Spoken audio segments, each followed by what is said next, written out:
Right, so we were talking about Tottenham. We've been talking about the top four.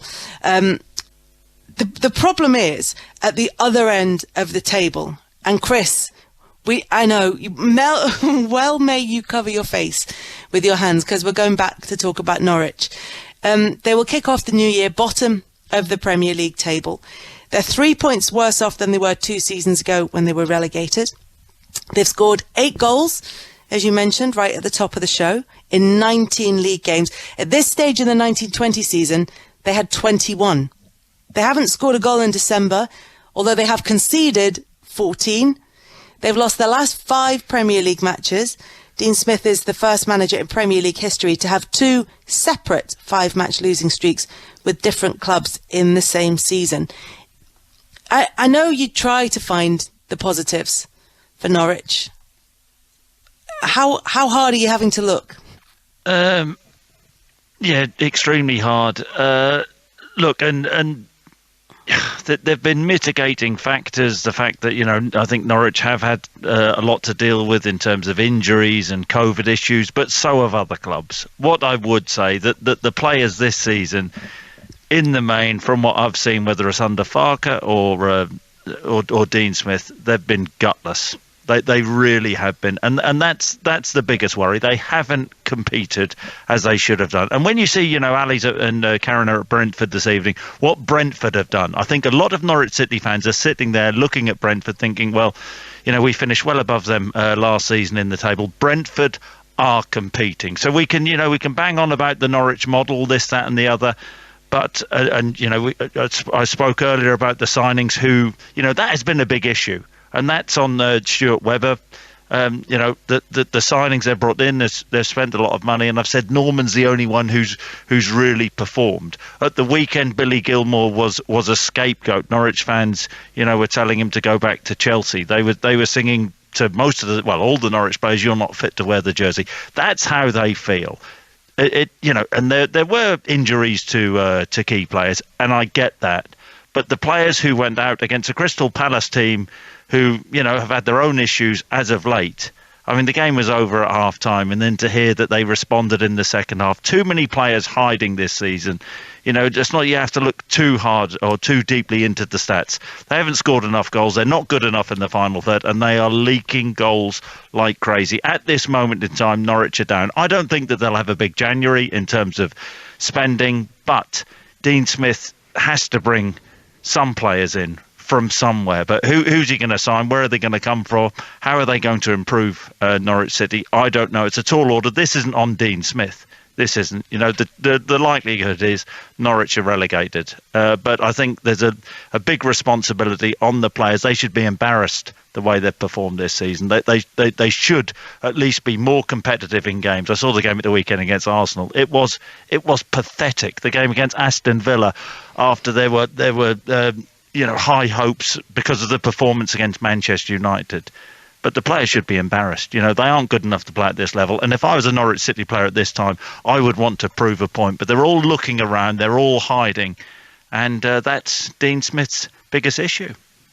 If Norwich do go down, one of the teams that will be hoping to replace them are Blackburn Rovers. It was 1-1 between them and Barnsley.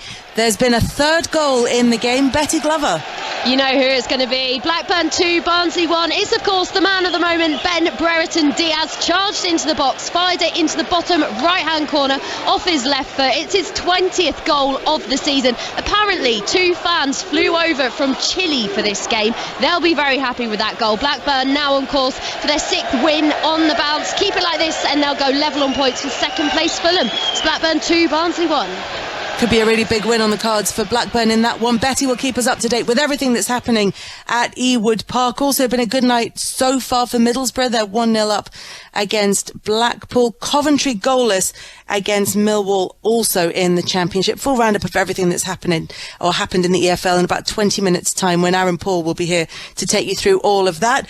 Meanwhile, we can head over to Stamford Bridge with less than 10 minutes to go between Chelsea and Brighton, and John Southall. Yeah, 8 minutes to play. Chelsea 1, 1, Brighton 0, but it is still very much up for grabs, this one. Brighton have had some chances in this second half. Mope from the edge of the area, fraction wide of the left-hand post. Lallana, great position, 12 yards out, put it over the bar. Just had a little bit of a dust-up between Basuma and Mount. They've both been yellow carded.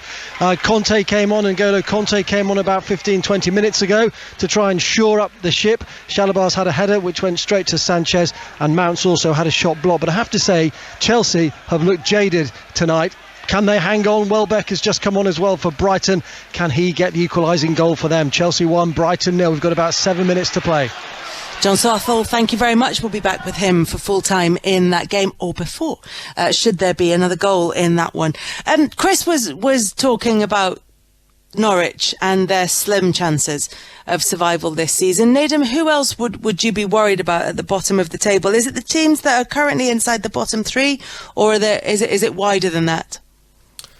I think you have to include Watford, and you're sort of half worried for Leeds because their style of play, even though they've had lots of players injured and so on, they can get some real heavy defeats in there. So if one of those teams from behind seems to catch form, then it could be in a whole world of trouble. But if I can go back to Norwich for a second, I need to ask Chris this question, because I think you said something which I feel I want to agree with, but I just need more explanation. So if you don't think the players from Norwich are good enough, then should there be an expectation that they should be doing better than they're doing right now? Because the two things in my mind, don't seem to make sense. I don't quite understand what you mean by that. All I'm saying, at the start of the season, you look at the Norwich supporters look at the Norwich team, okay, and they think, did they expect European football? Absolutely not. But did they expect a level of performance in most of the games where it was acceptable at Premier League level?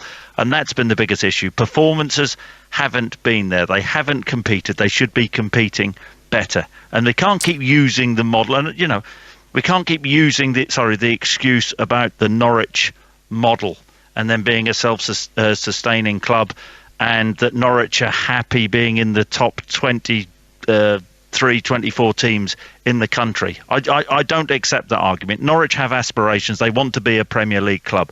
But ultimately, I think that, Daniel Farke got the sack and Dean Smith came in, and there was an initial bounce. I think the recruitment has been horrific, but I've seen Norwich, most games this season, the players should have performed better. And if I was a Norwich City player, I would be embarrassed. I mean, the performance at the weekend against Arsenal was so woeful. Arsenal were very good, but Norwich made them look good. The performance against Aston Villa, and you can go to performances, in the first 9 or 10 games of the season before they eventually won at Brentford, and even the win at Brentford absolutely battered Norwich in the second half. They should be doing better than what they have done, and that's the biggest issue. And you can talk about models, this, that, and the other, but the players have been below par. Sorry, sideways. Rory, did you understand what I was trying to say? Yeah, I think there's kind of two separate criticisms that are being levelled at Norwich that don't quite make sense. One is that the players aren't good enough, and the other is that they should be doing better. And both of those things can't be true at the same time. I agree. I think Nedum's right on that. That I suspect the issue is that this Norwich team is performing exactly as this Norwich team should be performing in the Premier League. That's not true. Do you not think? No. I think that the players. Do you think they have an ability to be higher up the league? Are capable of performing a lot better than they have done. Eight goals. How many have they conceded? 34. Whatever they've conceded, I don't know. But they've conceded the most goals. I think joint 42. Most goals. 42. And at the start of the season, at the start of the season. Would I have expected Norwich to have competed better in the Premier League than scoring 8 goals and conceding 42 goals and the level of performance? Absolutely, with the players they brought in. So it's more that it's maybe the lack of battle that you have seen from Norwich that you feel that maybe the results wouldn't have been any better, or the win, loss, draw columns wouldn't have been any better. I think that the nature of the performance, the start of the season didn't help. They had a tough start to the season in terms of games, in terms of where the players are at their mentality. I think they've shown a weak mentality. I think the last time they were in the Premier League, that may have scarred them. I think they lost the last 9 or 10 Premier League games. A lot of players could possibly remember that. But they, tough start to the season as they had. But then eventually you have to turn the corner as a player and think, do you know what? It can't get any worse. Strangely enough, Norwich still have a chance of getting out of it because of other poor teams in the league. You're just wondering how, if you've only scored 8 goals at the halfway stage, you're conceding 2 goals a game. It's a big problem. But eventually, Dean Smith will be, looking around and thinking, well, I need to bring players in, but there have to be players within the squad who step up. Losing Hanley is a big blow. Because whether you rate him, Nedum rates him, he's actually shown decent leadership since he's been at Norwich City. Norman has been a key player for them. When they get in the final third, it's a big problem. And Norwich may point to injuries and say, well, we've got Rasica out, but even when he has played, he hasn't shown enough. But eventually, as a player, and I've been there myself, you hit rock bottom, and you think, well, things can't get any worse. So you have to go out and play and show for the ball. And at this moment in time, at the weekend against Crystal Palace, it's okay showing for the ball in the second half when you're 3-0 down and the game's done. Show courage in the first half. Get on the ball and show what you can do. And that's been their biggest issue. Simply they haven't competed well enough for the players they have at their disposal. And when you look at Brentford, Norwich have spent more than Brentford. Brentford have. And I think that's a reasonable argument. So is the issue then player recruitment? I think the biggest issue. I think it's they lost Bundia, and Bundia hasn't really hit the heights at Aston Villa so far. But you go through Rasica, Sargent, Solis, who Daniel Farke was saying was one of the best young talents in European football. They signed Lise Melieu from midfield player from Nice. He hasn't turned up. Gilmore. Big talking point. I feel sorry for him, and I feel sorry for him because I do think that, people have to look. When he was at Chelsea dominated the ball, dominated games. Norwich a completely different side, and he has his deficiencies in midfield. Physically he's not maybe what he should be, but the one thing he does do is he does show for the ball. He does try and get to the ball and play. The fact is others around him are hiding, and I think Norwich fans were harsh on him. Norman's been a big miss because he gives them that authority in midfield. Kabak has come in, another loan signing, and hasn't performed. He's a bit of a loose cannon. They lost Tim Krul to COVID at the weekend, and that's been an issue. Angus Gunn coming in, but he's not Tim Krul. So a lot of things have gone against Norwich. But as I say, I think that eventually you get to the stage. It's rock bottom. Norwich City players should be thinking, we are embarrassed with the way we have performed. So, go out. They've got nothing to lose at this stage. Go out and show a bit of fight, a bit of commitment. Get on the ball. Is it also possible that is them playing as though they're embarrassed, as though their confidence is on the floor? Because they started the season in that way with a series of heavy defeats. That maybe every time... Oh, there's been a goal at Stamford Bridge.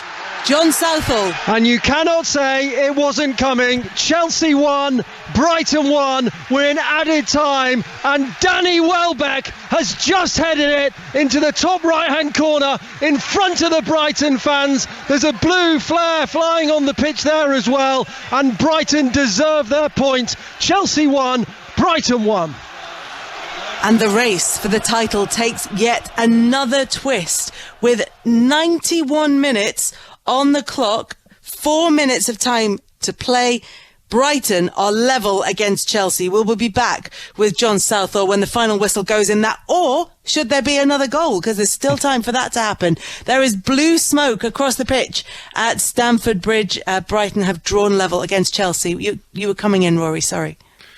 No, all I was going to say was that I think the issue that Norwich have, and Chris is right about everything he says. He watches Norwich much more than I do. He speaks with passion and eloquence, as he does on so many subjects. But yours and Nedim's argument, Rory, is you're just saying that the players aren't good enough. No. What I think, I can't speak for. I'm not going to speak for Nedim. Nedim can speak for himself. I think what he meant was that you can say either the players aren't good enough, or you can say that they are not meeting expectations. It's those two things. They're different criticisms. Is that what you were driving at, Nedim? Yeah, essentially, because some of the traits which you say you don't like at this moment in time in terms of hiding and so on and only playing when the game's already done, isn't that potentially some of the traits that associate with this type of player who perhaps isn't good enough to be in the Premier League? Because you could say they could improve their performance and add more fight and so on. But would that mean that they would have more points on the board? Because then if they had more points on the board, then they wouldn't be in the bottom three. And as a consequence, then would be saying, oh, the player's good enough to be in the Premier League. Well, they played well second half against Southampton. They played very well against Manchester United. So just for example, in those two games, they performed well. So therefore, you watch the games and you think, well, they've shown they can compete at this level. So it's baffling them to see. It's baffling then to see them down tools against Aston Villa. A winnable game. It's baffling then to see them go under like they did against Arsenal. It's baffling them to see them go under as they did at Crystal Palace, and that's the biggest frustration.